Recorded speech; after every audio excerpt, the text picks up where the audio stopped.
about God is good all the time. And then we want to see the work that in vessel, in the way that we like, right? It's a favorite way that we really want to see it. Sometimes the work of God is really like unfavorable for Mary, like that, and then so we gotta kind of struggle with why God allows me to get that one, or why God allows me to get through this one, but still, even though whether I like one or not, sometimes we gotta know that God is at work in our lives. And God is at work for His plan.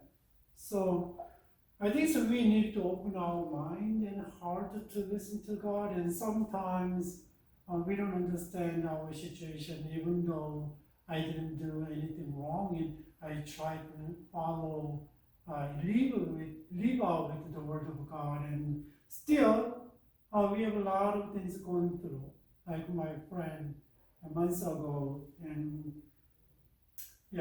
he lost his wife, and then he's struggling in life now. So anyway, I think this morning I asked myself, are you ready to take God's will like Mary? I know, in the future for Mary, in the future, and Jesus Christ, Jesus Christ is born, and He did great things for God's plan, right? He made a way to, bridge between God and human being, and then, Jesus Christ made the way to reconcile between God and human being, right? And that's the great things, but it is really hard. Last month I read the book of Mark, and then he struggled with to take his way, God's plan. Can you take away? If you can, but if you will, I'm willing to take. He prayed and prayed. It's not easy, but it was really hard. But that's the way that he knows that that's the way that God wants to carry out His plan.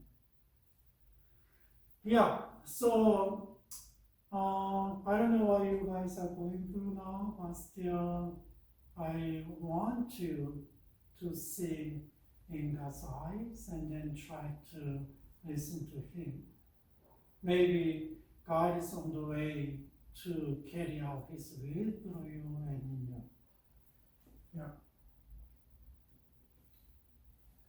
Today, we're going to talk about organizational cultures, and so from today, we're going to talk about really important element in operate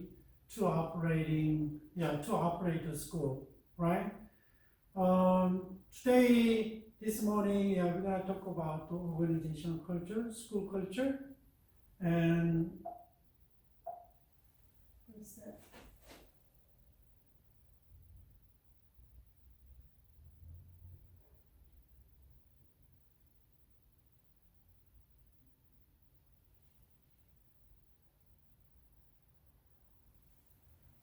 What is the organizational culture?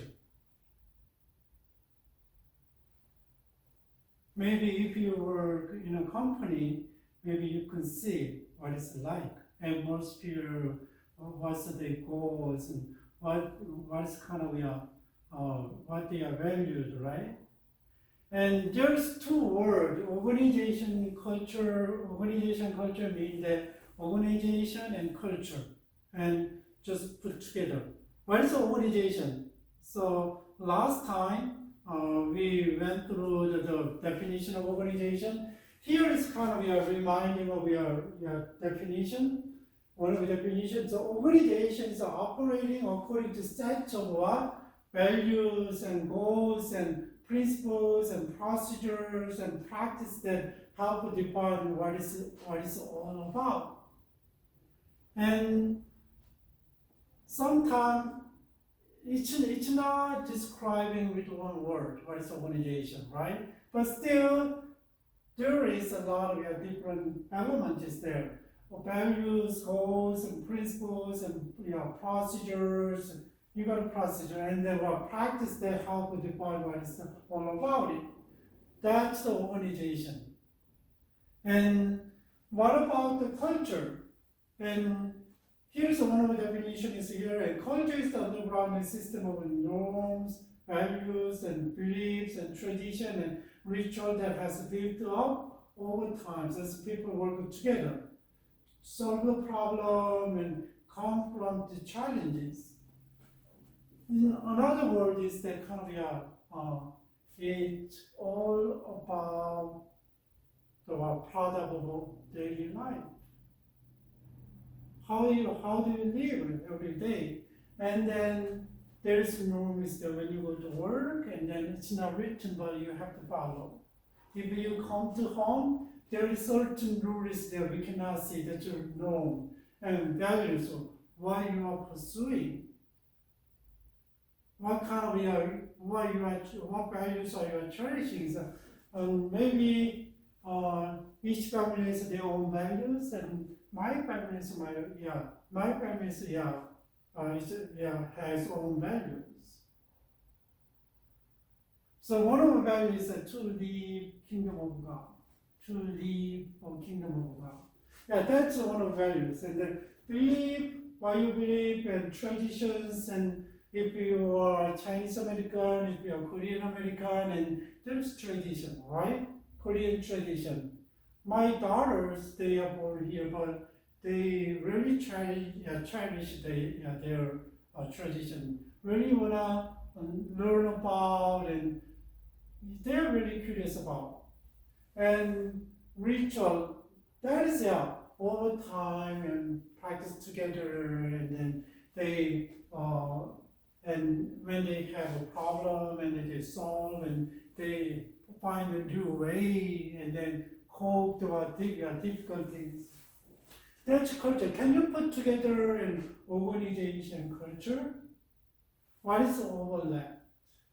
And then there's specifically an organization is depends on the company, and then there's a specific goal. That's why organized.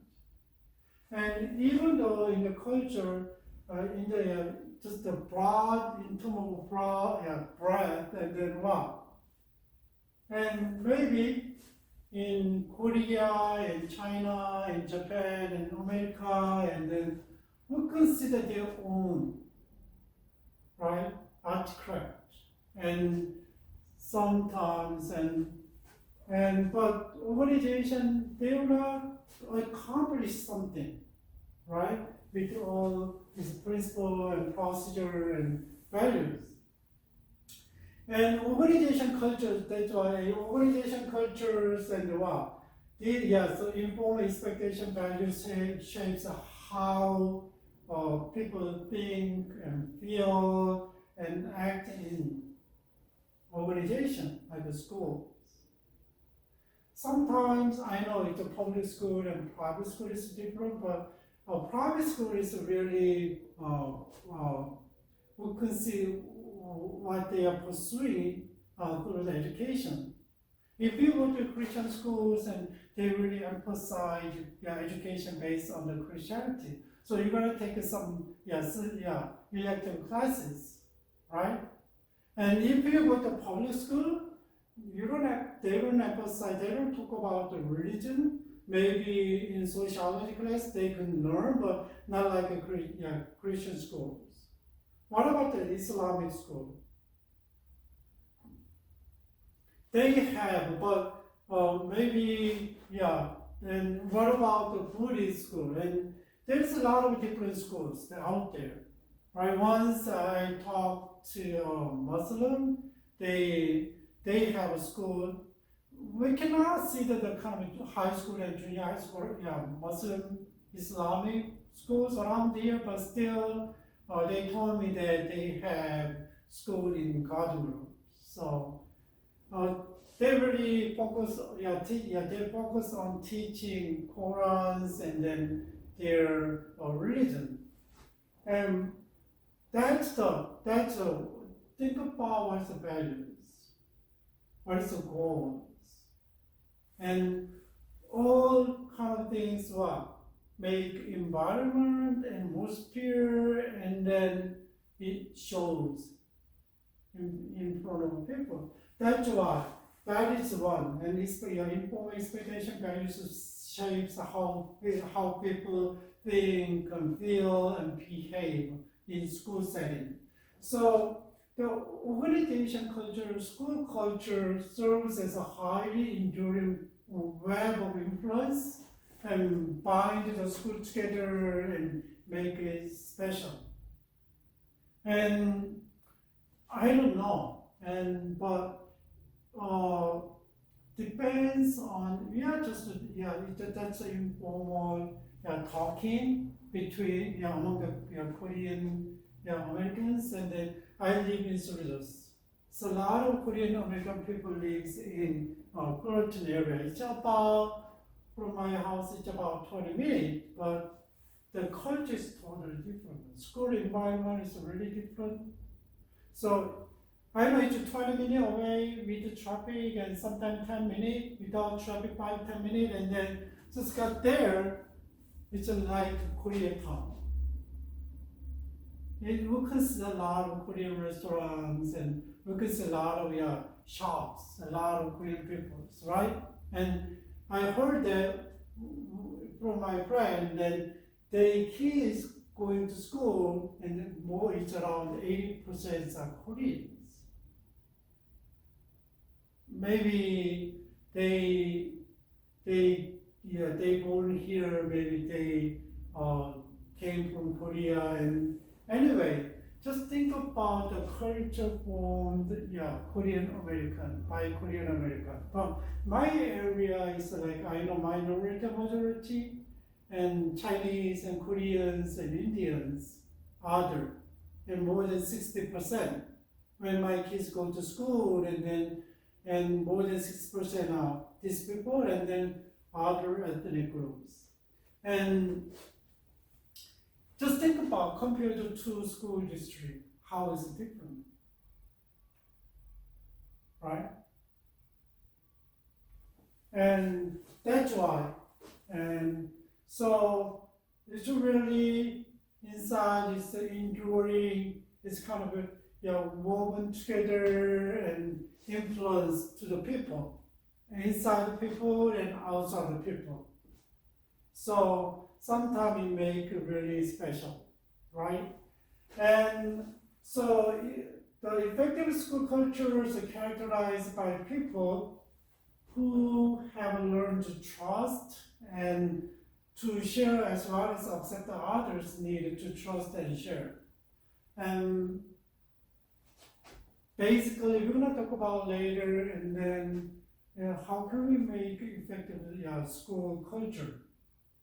And it's really what's supposed to in the school, and how can we achieve the performance, right? How can we have meanings of life as a teachers, as an administrators? That's from the school environment. So without without trusting relationship, and it's hard to do that. Without accepting the difference, it's hard to do that. So just think about put yourself in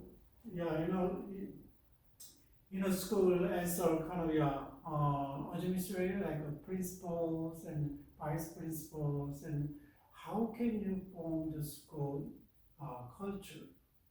So if you go to your company and then there is a culture, there is a certain rules, right? Maybe serving, maybe if you work as a restaurant, and still there, they have their own rules, and you gotta know how to serve, and you gotta learn all things, how to receive the order. I mean, depends on the restaurant. I know there is a certain kind of common things, but still, right? That's the what's the culture, restaurant culture, and school culture, and family culture, and country culture, and city culture. There's a lot of subcultures out there.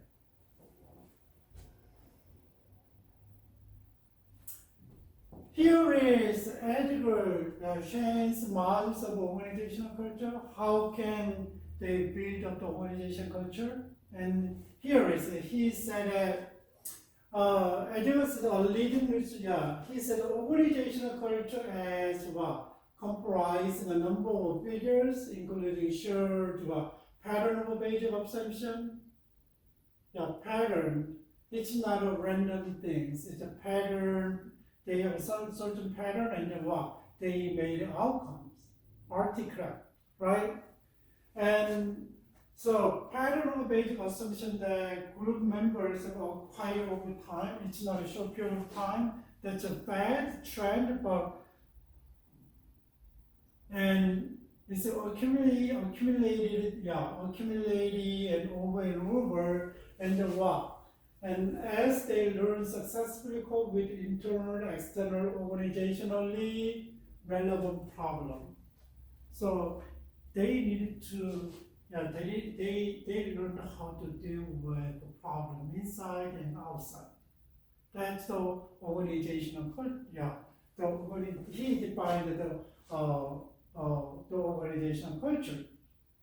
And there is a diagram that he suggests, and then here is, he said, what is a comprised number of figures? He said a basic assumption. Then he said assumptions. Basic assumption is what is a basic assumption? When you go to for your company, when you go to school as a parent, as a teacher, what is the basic assumption is there? What are the basic assumptions? Like this, and basic assumption may be the relationship to environment and how to react to response to others, how to get along with others, like this, and nature, reality, and times and space. It's really basic things, right? How do you think about nature, reality, and time and space?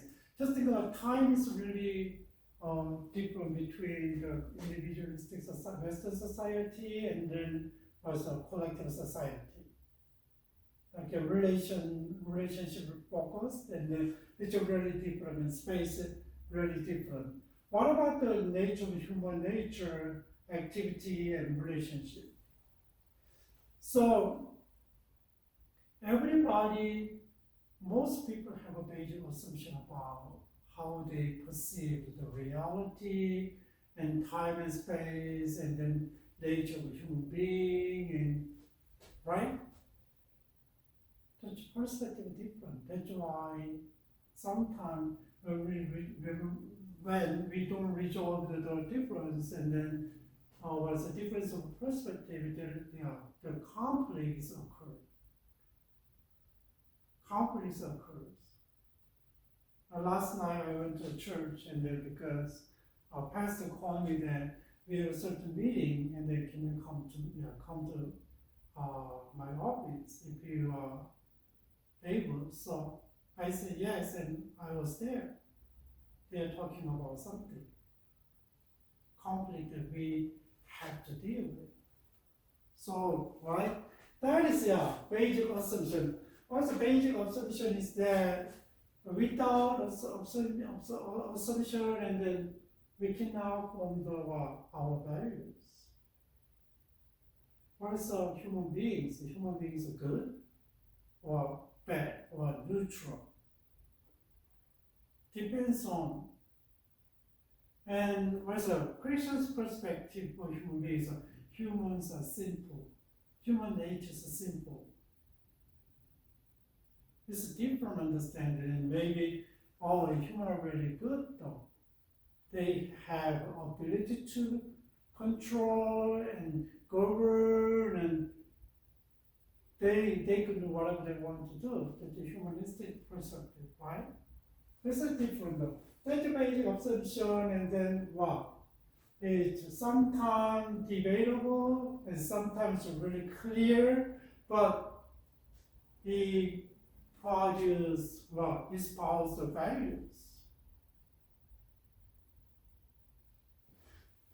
And how you understand what kind of basic understanding of the word and how you understand the word, right? And the influence on your life and motivate your life. And then your value based on your value, what you like, what you don't like, and what people like, what people don't like, and then what? Produce artifacts, right? Artifacts. Sometimes think about the styles of dishes, what people like. But dish is there, but color is different, shape is, design is different, like that. What about bag? What about clothes? Right? I tried to wear about clothes that I bought 5 years ago, 6 years ago, and then it's really, I tried before, and then months ago, and then it's really bulky. Nowadays it's straight and really skinny, right? There's an artifact and other creations there, right? That's kind of we consider when you go to some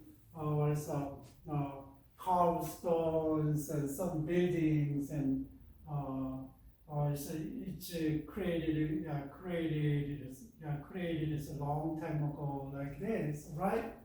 So this basic assumption is kind of take for granted, invisible sometimes, and then in the pre-conscious, unconsciously it comes to you and learn automatically when you belong to society.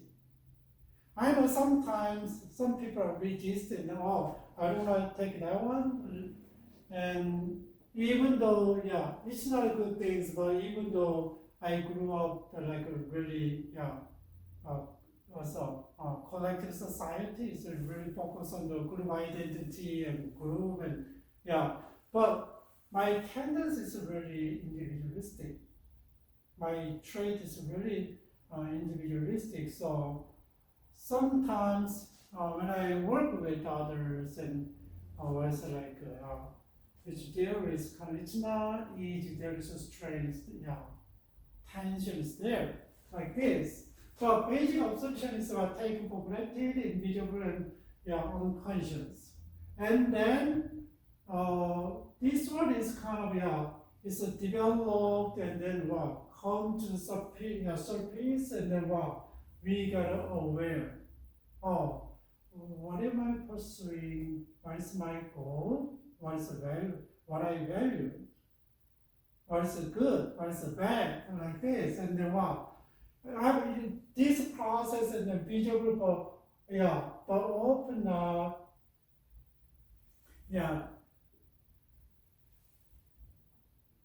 you can see visible is not temporary, right? That one is this disposable, and here is quotation from the Edgar. He said if your basic assumption is a business should be profitable. That's a basic assumption that even though we don't say any, why are you doing the business? So whether it's a small business and firms, why? I want to make a profit. If you don't make a profit, you're going to shut down your business, right? You cannot support yourself, and then you cannot run your business. It's a loss. Here is if you go up to your basic assumption to the going up surface level inside, and awareness, there's a certain motivation and the cognitive process repeat it and continue to work to become unconscious. That is a process, right? Unconsciously develop and develop. And then, and necessary to input them by interviewing key members of the organization or the content analyzing artifacts such as document and charters, and then you can see what people are thinking about this organization and then how they behave, how they talk about. So if you go to school and you're gonna understand the whole school system and environment, and then what? You process unconsciously, right? Repeat, and then what? And then maybe someone coming to you and then interviewing and then talk to you, and then outside people say that, oh, like your school was culture is like that, right? And to stay at the level of artifact or values, it is to deal with the manifestation of culture, but not with the cultural essence.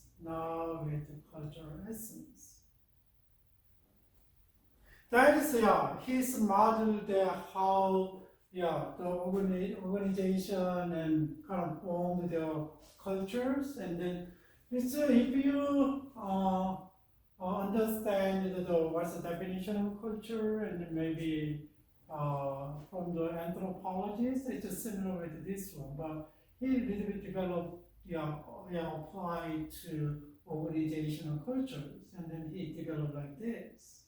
But basic concept is like that. Okay, if we go to other, how can you define the culture? I already thought about, I thought about the cultures and definition of cultures, and then this one is, it's more clear how to plant culture, like, just think about Korean American cultures, like Korean cultures, American cultures, how they form. Maybe, do we take the class?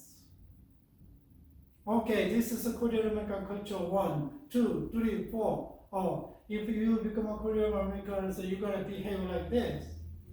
Not really though. There is process, but there is variations, but there's common things, right? We talk about common things, not the variation.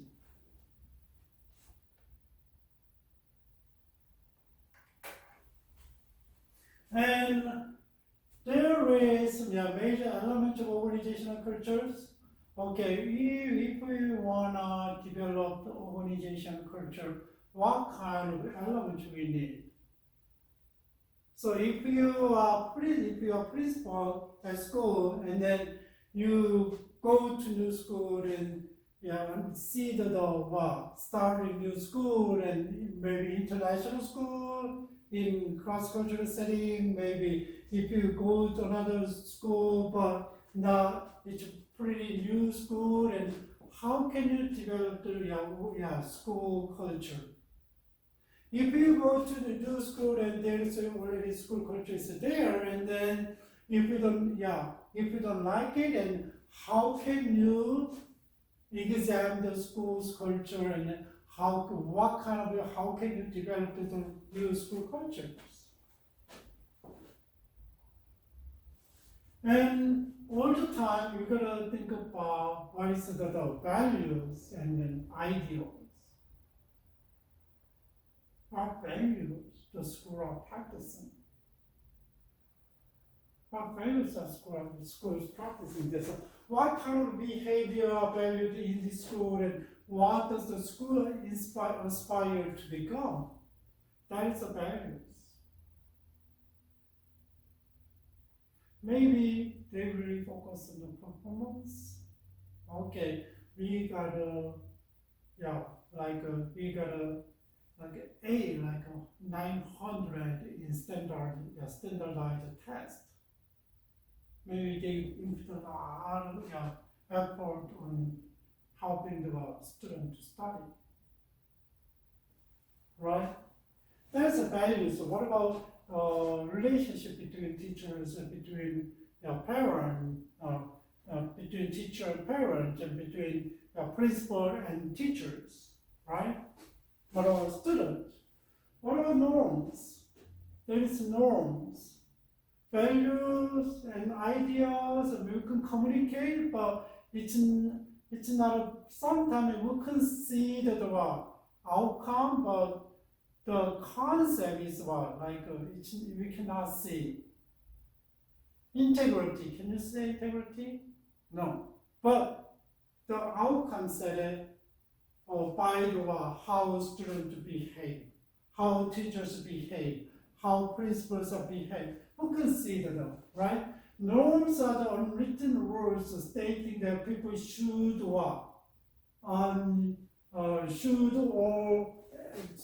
and these are missing, should not do. It's not visible, it's not written, but you gotta do this one. Why? It's hard to explain because that's the norms, right? So norms serve the purpose of regulating and controlling behavior, even though not written code, right? Even though they are not written code. But, and what about what else? And expectation, what kind of expectation is there? High performance or moderate performance? And what are the expectations? What do teachers have expectation, and what principal has expectations, right? From teachers and from students. What about sanctions? And if someone is really did a good job, and then there is a reward to give. If someone is really interrupt others, then there is a punitive actions, punishment. There's we need and values, ideas, norms, and expectation. If we don't have any expectation, and then what? The organization is stagnant, and then what? And then they're gonna lose a direction, and then it's hard to form the healthy culture. What else we need to do? And the communication through symbolism. And so many organizations consciously attempt to create complex symbol systems which are intended to signify the desirability, engaging in rigorous pattern of the rational, instrumental, and pragmatic actions. So, what kind of symbol we can use it? You don't have to talk everything, right? But sometimes, even though you don't talk, and then there is something to communicate.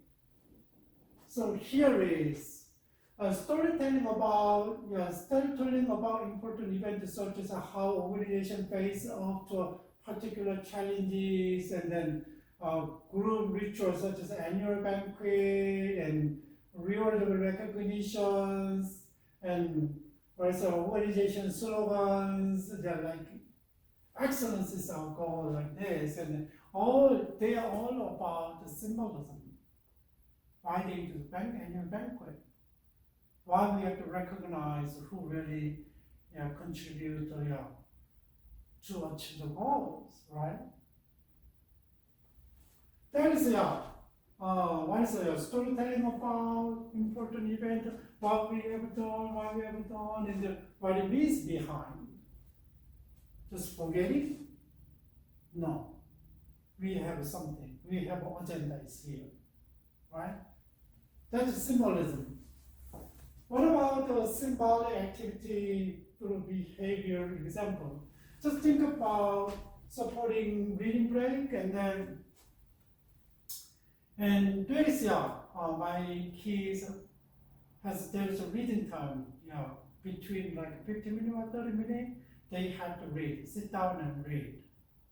And like this, and supporting like a teacher's reading break and program, and then let them read about something and come together and share their feeling and their thought, and just think about that kind of organization. Right? How can you communicate with others?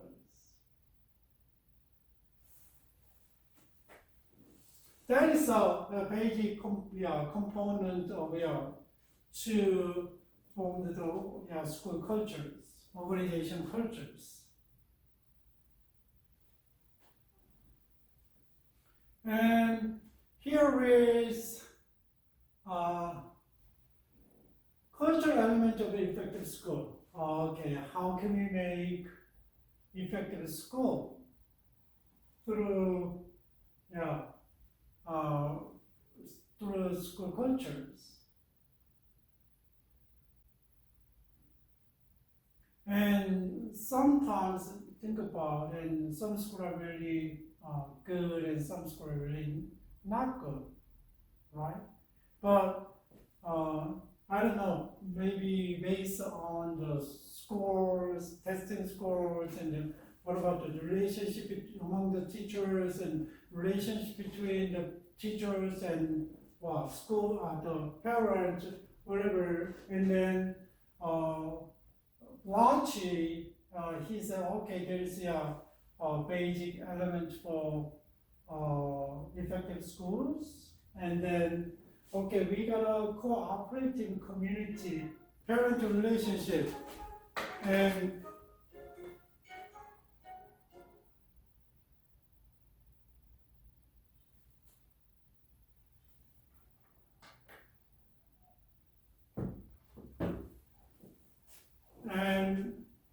like to say that we are cooperative community, community and parent relationship. If you have just a school and teachers and have a cooperative relationship, it's going to be really healthy. And what about cooperative teacher relationship? Still, I don't know, and maybe there is competing and jealousy, and then that's not healthy. And then we cannot make effective school environment. So how can we cooperate? And what about, we gotta acknowledge the student need, what they need. And what's the principle of the transmitter? Okay, we have a culture here, and so we gotta make a school culture like this, and then who is transmitter? Principal.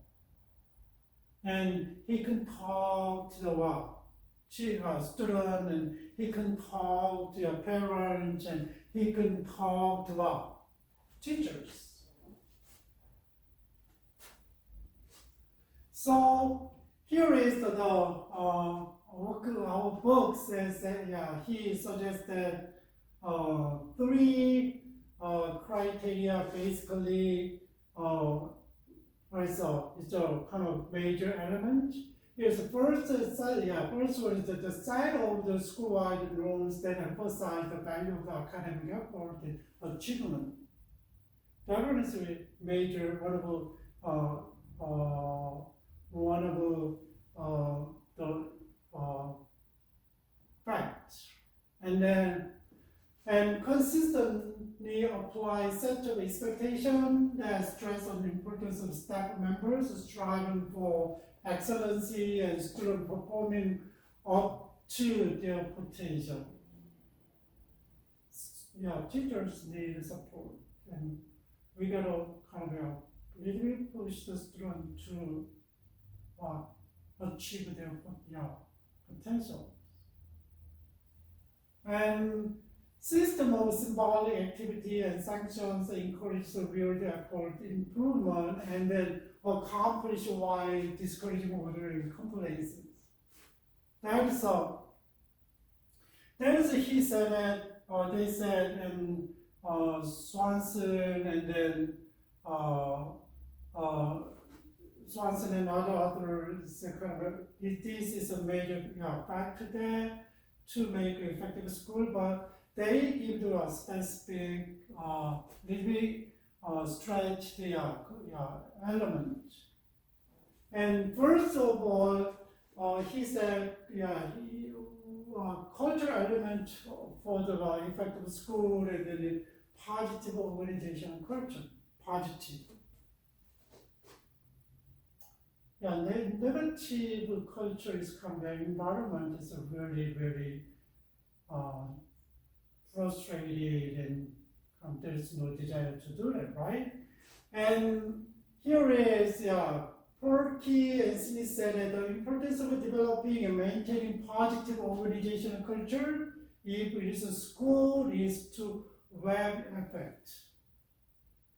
Web, kind of, we gotta weave it together. So academically effective schools are distinguished by its culture, structure, process, and climate values and norms that channel staff and students in the direction of successful teaching and learning. That is so, he said they said that positive organizational culture is very important to be effective at school. Make it to effective, school effective, right? Another thing is that emphasizing on academic effort and achievement is the second one, and that's the one of the essence of school. If you maybe a lot of kids don't think about achieving academic performance, and then they come to school and just goofing around, and they don't work hard. It's a lot of students like that. They don't have motivations, right? So some school you go to my area, and some schools they send the kids to academy after school program, and then tutoring, and then really parents emphasize academic performance, and school really automatically follow the academic performance, and then schools are well known in the nation, right? And so norms should be represent a clear, articulated vision of what school stands for. The vision that embody core values and purpose. And I know who's gonna do that, it's not easy, but just think about school administrators, principals, or vice principal. They have clear vision of schools and values, and they start to communicate with teachers. Right? Whenever you have a chance, and supporting teachers and communicating goals and values, right? That's a really important things. For those, what's the organization culture of this, effective school. And so there is expressed in the form of expectation for the members of the organizations, emphasizing academic effort, improvement, and accomplishment. We gotta express, and that's why if you go to school, and usually we are talking about the primary and secondary school, and then they have a recognition month. Elementary, high school, not every month, they have recognition days. And invite the parents and the present year old, like that. And another component is that believe that all students can achieve. It's not easy. It depends on the school and some school area, and they study really hard. And then outcomes, good performance, good score. And if you go to another area and parents are really busy for the living, and it's hard to take care of the kids, and then no attention to kids' performance, and then it's hard, right? So, but when you go to, it's really, when you go to school, but it's not prepared and ready to achieve something, but they are struggling with academic performance, and then how can you motivate students? How can you motivate teachers? Let them study. Even though the environment is really hard, and can you believe that? And all students could achieve something while they are in school, during the school period, not school.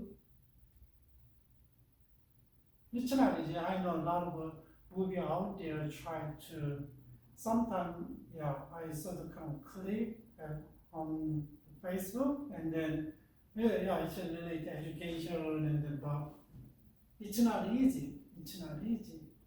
You gotta communicate with the student, and you gotta show your own, kind of authentic heart to help them, and maybe they change their heart and start study. I don't know. That one is, it's not easy. And what about the faculty development and innovation? Sometimes if they don't, those teachers and faculty and don't have a continuing education, and then they don't study anymore, and then they always stagnant there. It's hard to catch up to the changing of the society.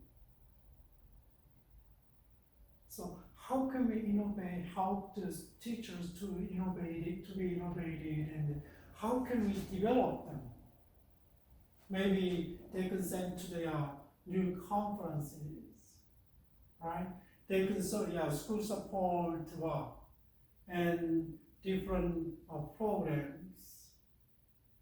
and teachers can develop their knowledge and skills along with the change of society, right?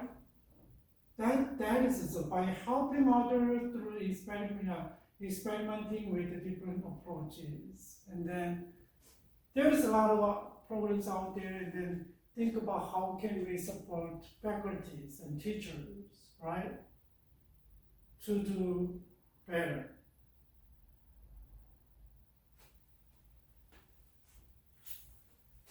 Here is another one, safe and orderly learning environment. And that is a big issue nowadays, and then teachers feel safe, and children feel safe, and parents feel safe. We're gonna go, we're gonna make a safe environment, and then we can see a lot of gun shooting at schools, and then nowadays the schools starting building the fence higher. So they try to block the school from the approaching from the outside, right? They think that is one of the ways that they can make schools safe. What about inside, like bullies? How can deal with it? How can help a student work together regardless of their socio-economic status?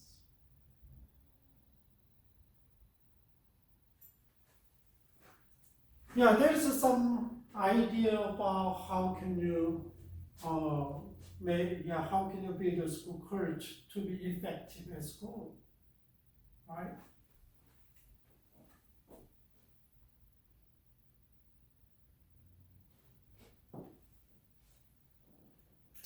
And we try to develop the school culture which is really beneficial.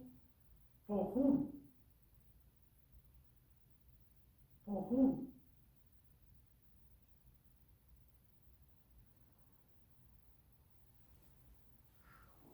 I know students are most the most beneficiary, right? And then here is a student and self-efficacy. They feel like, oh, I can do it. And relationship with peers and adults.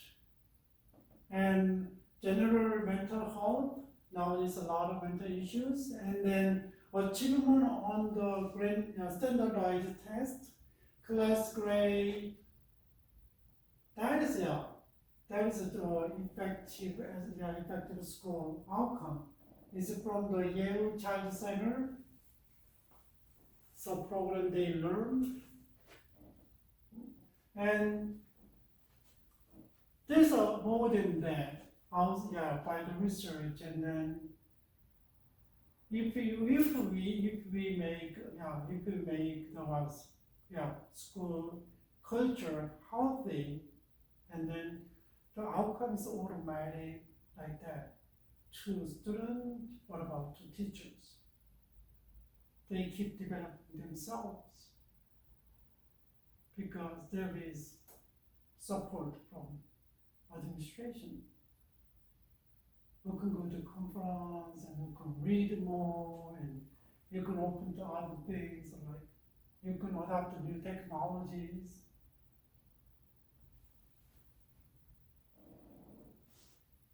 Here is, and the program supports changes in the culture of the school and focuses on the child total development. It's a Yale Child Center, it's a calmer development program. They say the social, moral, physical, and psychological, right, development. So Common School program involves 3 teams: parent programs, and mental health teams, and school planning and management team. They work together. Parent and mental health and school administration, planning and management team. All working to bring key stakeholders together to coordinate school activity. So all 3 teams are committed to the primary principles of the no-fault problem solving, consensus decision making, collaboration. And they have an outcome like that.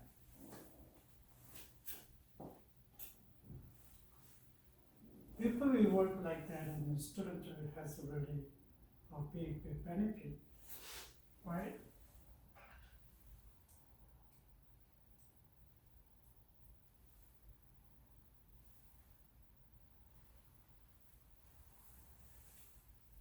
Here is major factors affecting organization culture. So what factors are affecting the school culture, organization cultures? Guess what?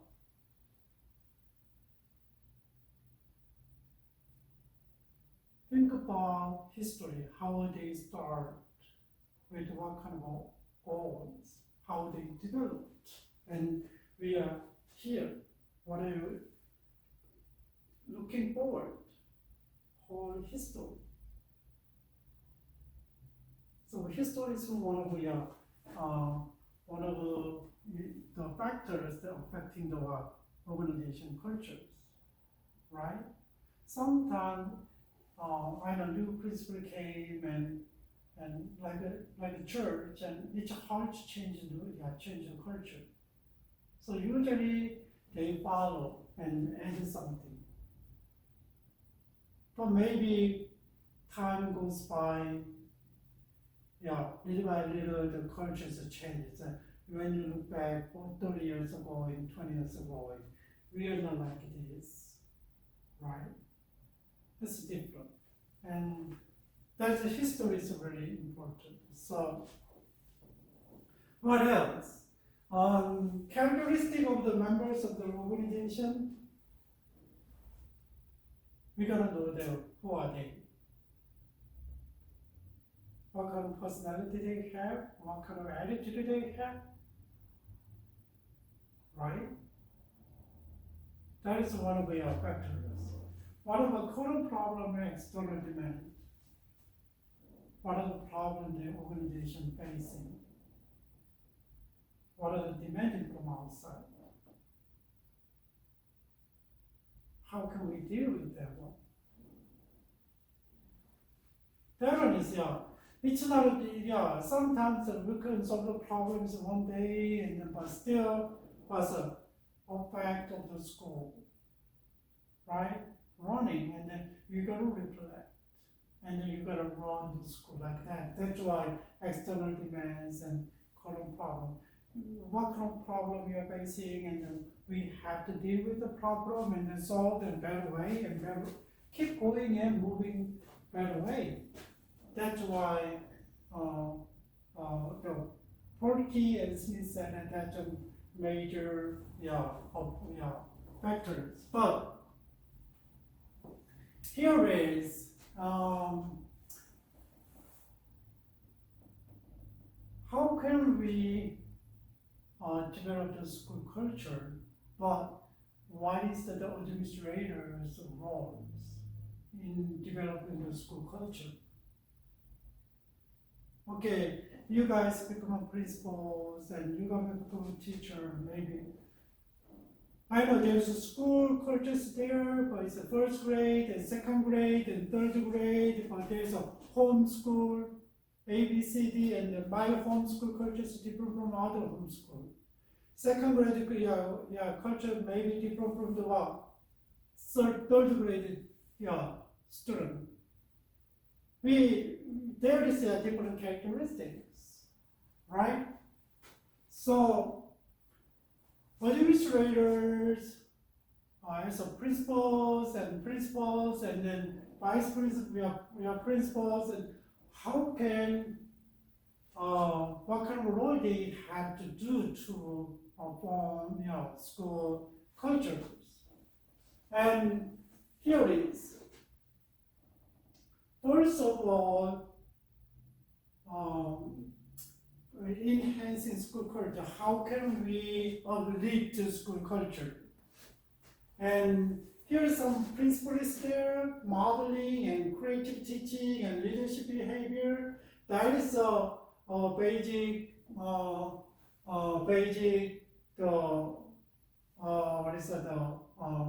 way that we can enhance the school culture by curiosity.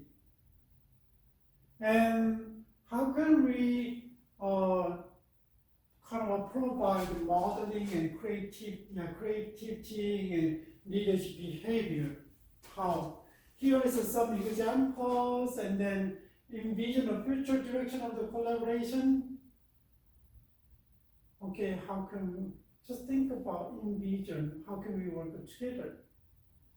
What about clearly establish the connection between mission and practice?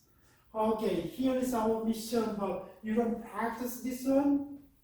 No way, you cannot form the organization culture.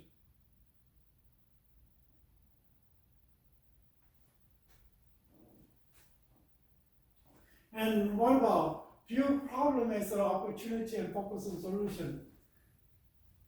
Every time challenge is coming in, how can we solve the problem?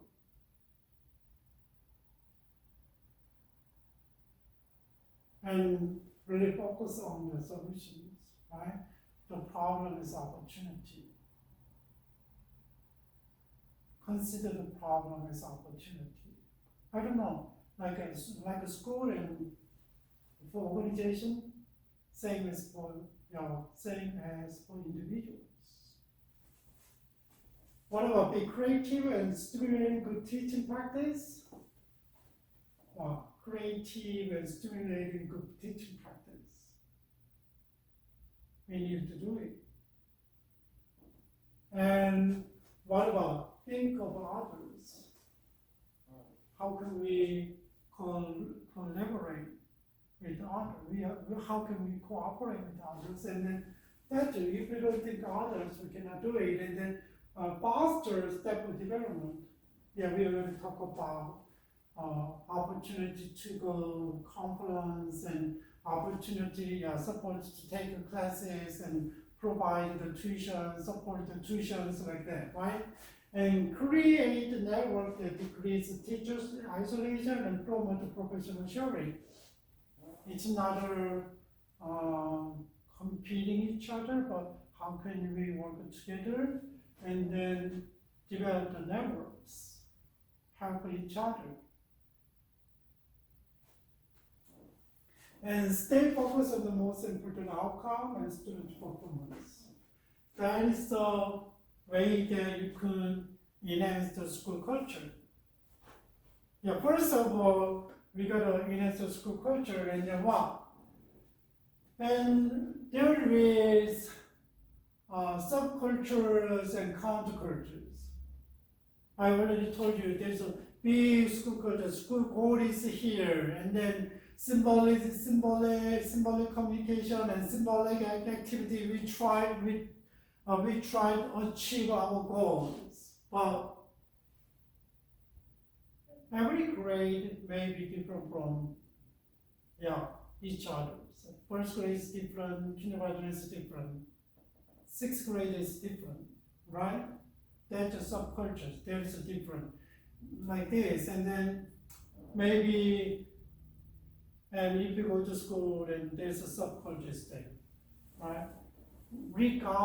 Cultural subgroup is there, and sometimes, and maybe grade differences, subculture, sorted by grade and the genders, and right? And countercultures. How can you deal with that? And you promote this one, okay, let's study hard, and then every morning, you come shout out your slogans with the student before you start the class. And what about say, oh, I don't want to do it, I don't want to, why we are doing that one? That's a counterculture group or counterculture. How can you deal with it? How can we promote values and respecting diversity? That's the administrative roles, and how can they need to do it? And that is really important to shaping the school culture. How can you accept diversity, cultural diversity, and gender diversity, and right? There is a lot of diversity, and then what? How can you promote values? One of the important things is that you have to clarify the goals and what ideals, what kind of values, what kind of idea our school is pursuing. Maybe sometimes the kids really don't understand, and then, but how can you clarify, explain in the first grade level? And how can you explain to the sixth grade level? Do you know how different? That's administrator's job. And when you have a special assembly on Monday, every month, I don't know, every week, and then how can you promote?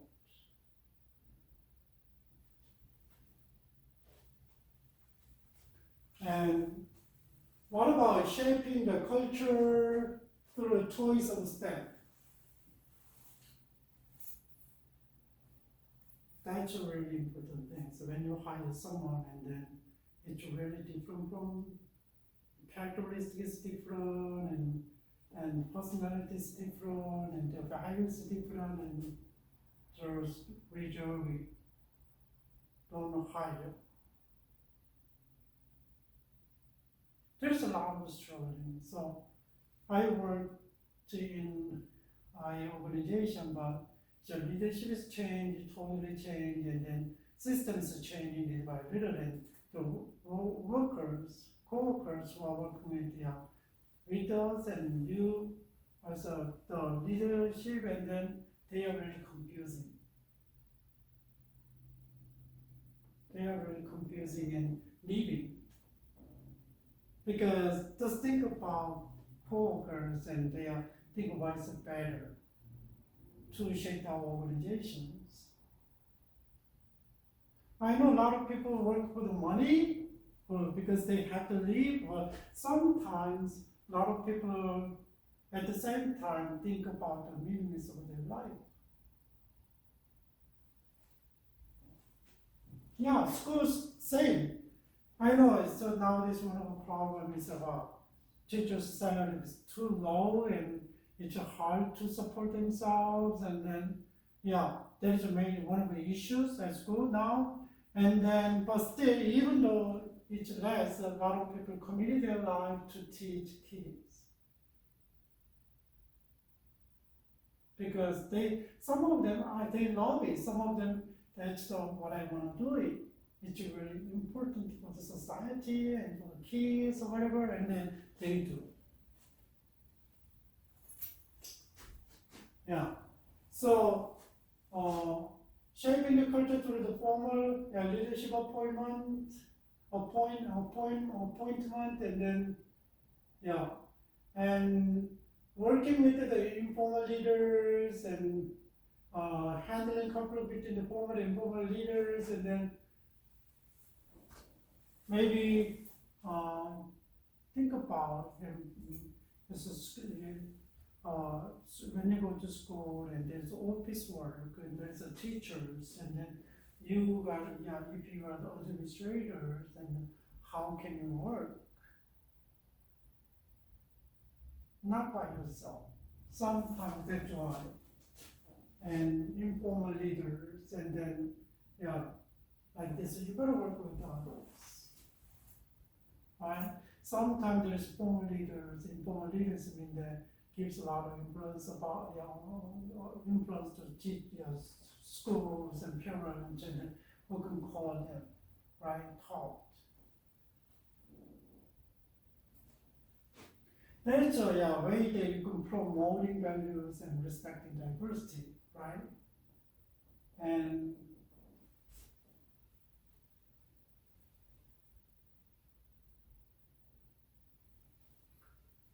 keeping schools' mission in public.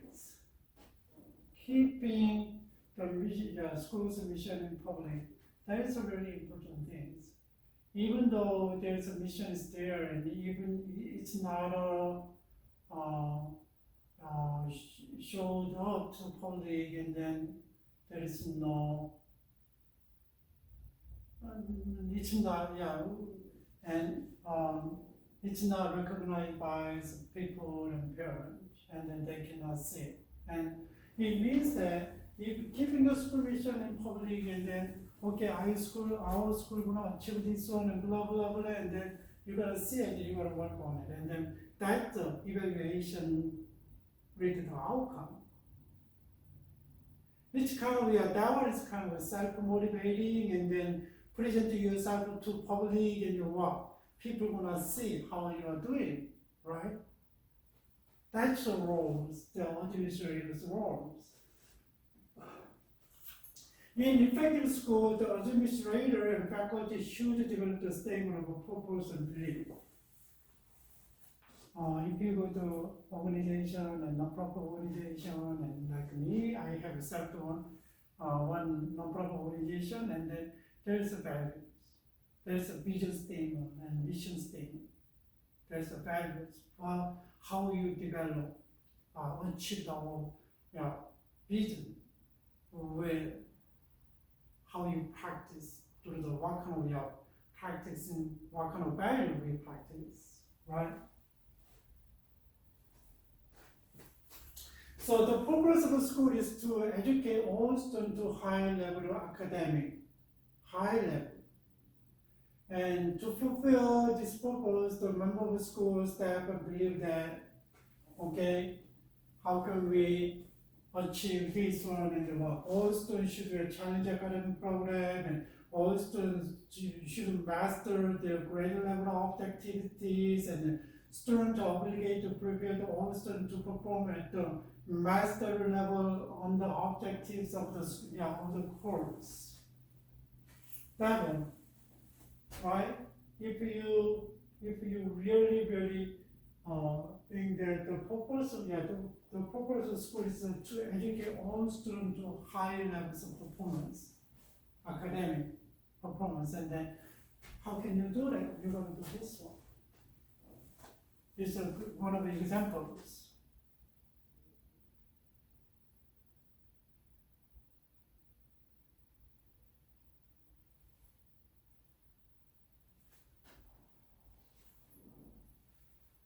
And communication is really important too. You gotta communicate with students, you gotta communicate with staff, and you gotta communicate with teachers. How can you do that? Right? Without communication, effective communication, and it's hard to shaping the school culture. If you already make a mission statement and values and with the faculties and other leaders, and then you're going to communicate and promote your values and ideas. That is your first step itself. We already set up, and then how can we communicate? How can we communicate with the parent, with the district, and with the student, with the our teachers? So administrator needs to use informal symbolic communication as well as to shape the future of organizations. During the symbolic communications, maybe academic superstar recognition. And yeah, there is, I consider my school, my kids' school, and then there's a different award. Is a character award, academic award, and then 3-4 kind of award is kind of who is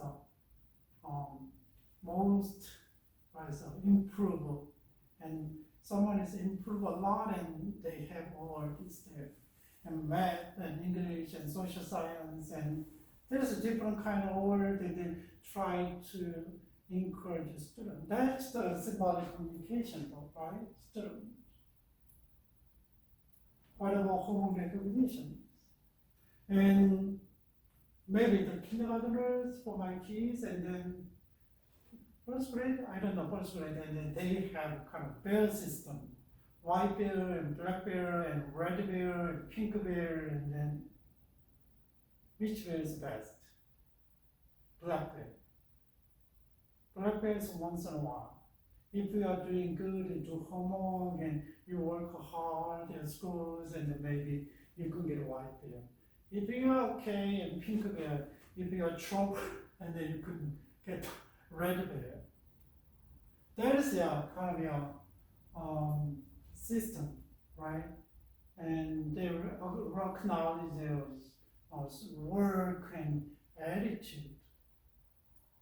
Yeah, there's a ability to raise recognitions, and who are in bound below and but jump high, and then they lower them and encourage them, and then what about the teachers once, and then give them small gift and recognize and promote student, right? And sometimes my kids' school has a team with the principal, and they have green tea and scone. Sometimes hot chocolate, cocoa, and then hot chocolate, and then they have the scone, and they talk to the principal. And if they get invited to the tea with the principal, and they are very proud of themselves.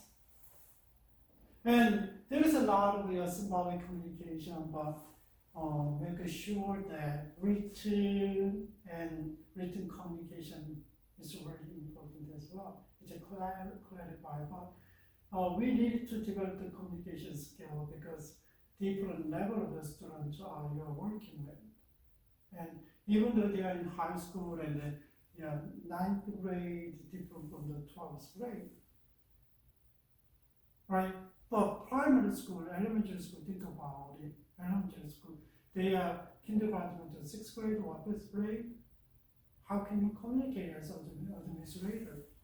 how can you can promote and build up your culture from the kindergarten.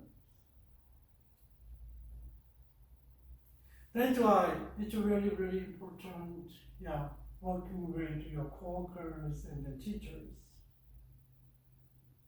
right? And sometimes teachers said, administrator, receptionist, are very mean. I know it's a lot of things, hectic, but just think about the student impressions. And there is a lunch lady, custodian and lunch lady, we call the lunch lady, and then I know after lunch they have to supervise the kids playing outside, playground, and it's not easy.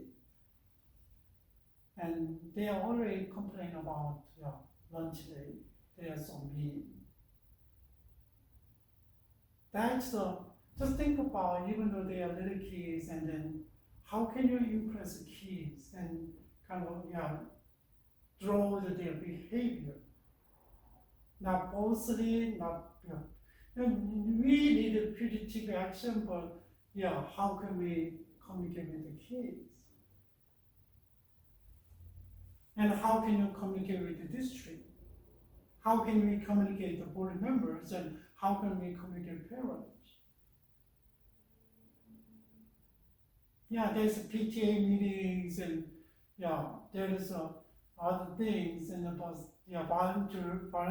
volunteering stuff, but still sometimes it's not easy. Once a month, maybe no.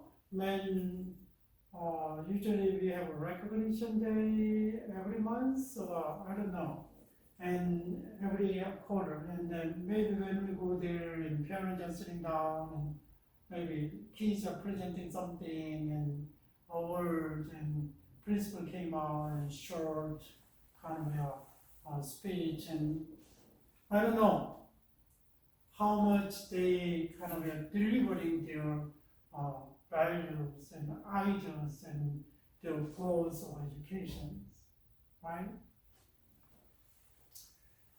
And that's gotta know. And what about diversity? How can we run the school in diversity? It's not easy. It's not easy. And my kids are grown up around the area, and like really minority or majority in my city, right?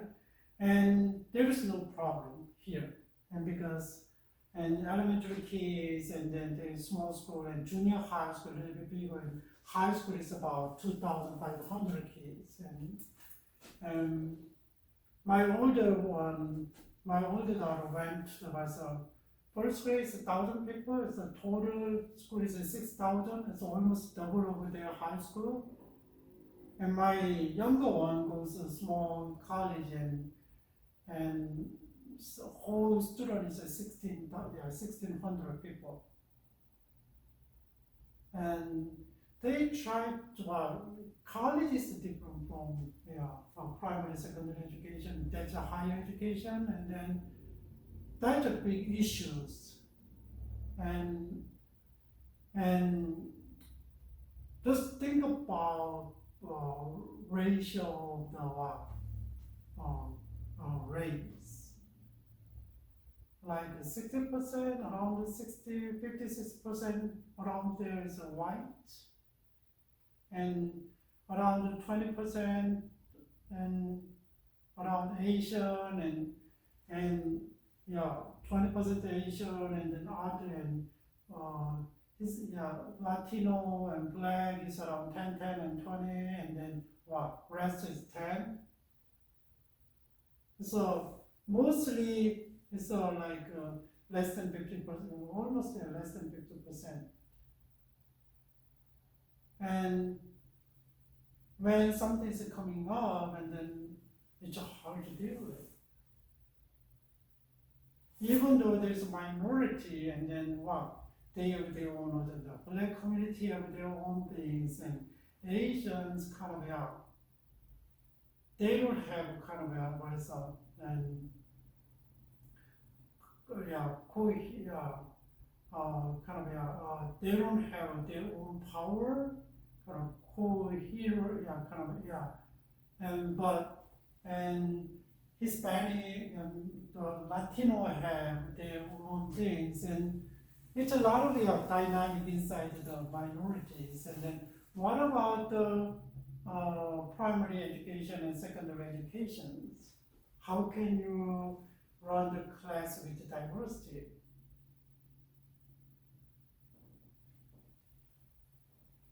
And how can you treat the kids who need to work hard for academic performance?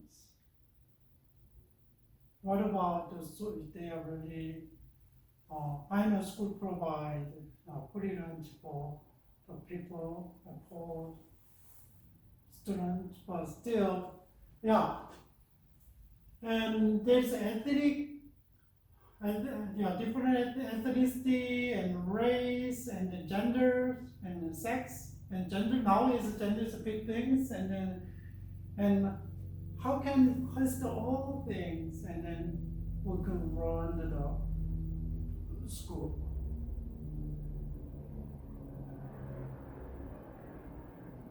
How can the administrator operate the school?